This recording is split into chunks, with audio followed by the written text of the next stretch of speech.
Hello there, Rabbi. What a beautiful sunrise. Ready to go surfing?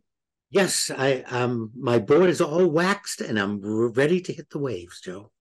Well, I never thought of you as a surfer until now, but obviously I have to change my mind. And of course, that leads one to the subject of putting people in a box. The rabbi would never go surfing, but obviously you're a cowabunga dude. If I want to ruin a party or a gathering where I only know a few people, all I have to do is let word get around that I'm a rabbi. I can ruin the best, happiest beach party. It's amazing because people put me in a box. Right away, they clean up their language.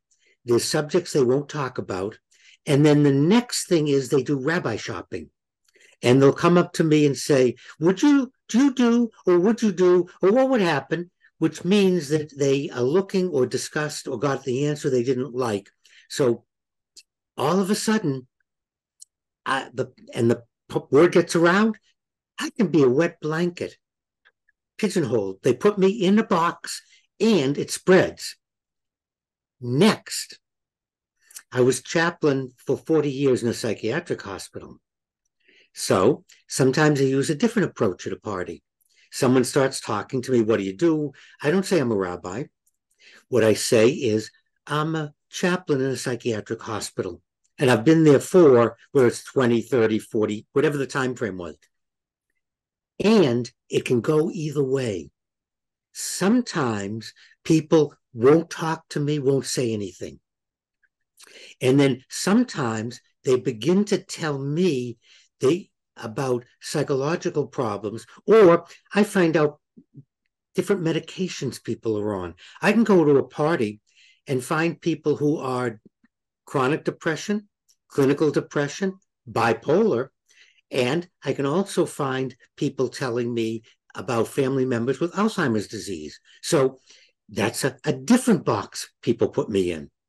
Now, if I want to have a good time, particularly in here in DC, when someone asks me what I do, I just say I work for the government. Now, remember, I'm retired now, so I'm reflecting back. But what I would say is I work for the government. And we're in DC, everybody works for the government. And so no one's really interested in what you do.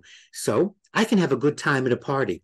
So depending on how I'm feeling and how many people are there and what I want to do to the party, I can pick one of three different occupations.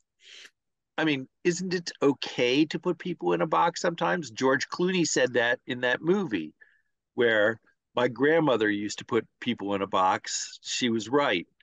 It's easier to deal with groups of people by categorizing them. If we do that, we're going to miss. We're going to miss who they are. We're going to miss something interesting. You're going to miss someone's occupation. You're going to miss good stories. Too much will be missed, particularly if the box discriminates. If you're doing it because of religion, because of nationality, because of color, that is definitely wrong. That box has nowhere to go, but it's all bad. And it's only easier to deal with people if you don't want to be open to new ideas. But then isn't it your responsibility? And I'm just using this you as an example because you're the handiest rabbi around for you to educate people whenever they start to put you in that box. Again, that's why in my own mind, I review when someone says, what do you do? Do I want to educate? Do I want to talk about Judaism? Do I want to talk about psychiatry, about therapy? Or do I want to just enjoy other people? So I actually do that, Joe. Every moment is different. It depends on the context and the party, where we're going, what we're doing. There's a number of variables, but I make that decision before I tell people what I do. Now I'm retired from everything and I tell people what I did. But one real showstopper, depending on the person that's talking to me, when they say, oh, who are you, what did you do? I spent 40 years in a psychiatric hospital. And that tells me more about them and about how they view mental health and how they view I can watch their face and their eyes and see. And sometimes it's really scary, the attitude people have towards mental illness. It's not a good attitude. It's not healthy. So again, to answer your question, Joe, I do an assessment and then I base my answer on what I feel like doing. Sounds like a guy who spent a lot of time in a mental hospital. Thank you so much, Rabbi. As always, your wisdom is surpassing and helpful. And I think there was a song, I've learned the most from my students, or by my students I have been taught.